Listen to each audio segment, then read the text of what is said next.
మీ అందరికి ఒక shocking story చెప్తాను.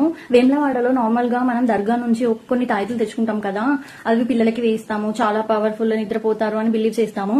బట్ యాక్చువల్లీ దాని స్టోరీ ఏంటో చెప్తే మీరు చాలా షాక్ అవుతారు.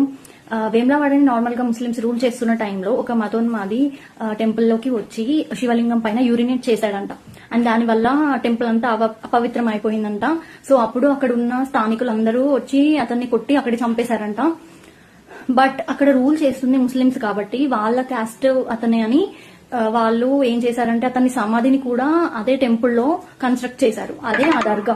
అండ్ ఇంకొక రూల్ ఏం పెట్టారంటే ఎవరైతే శివుణ్ణి ఏ విధంగా అయితే పూజిస్తారో ఆ సమాధిని కూడా అలాగే పూజించాలి అని రూల్ పెట్టి బాగా రూడ్ గా అలా రూల్ చేశారంట. సో అప్పటి నుంచే గొడవలు అవుతూ ఉన్నాయంట, అది క్లోజ్ చేయాలి తీసేయాలి అని. లాస్ట్ 2 years నుంచి సోషల్ మీడియాలో చాలా సర్క్యులేట్ కూడా అవుతుంది. సో రీసెంట్ గా పోలీసులు ఆ దర్గాకి లాక్ వేశారంట. ఇప్పుడు మనం వేములవాడకు వెళ్ళినట్టయితే అది ఓపెన్ ఉండదు, లాక్ వేసి ఉంటుంది. అండ్ త్వరలోనే దాన్ని రిమూవ్ చేస్తారు అని కూడా అంటున్నారు. నిజంగానే షాక్ అయ్యారు కదా, తెలిసినప్పుడు నేను కూడా షాక్ అయ్యాను. ఇంకా తాయితులు కట్టుకుంటే నిద్రపోతారు అని నమ్మద్దు. బాయ్.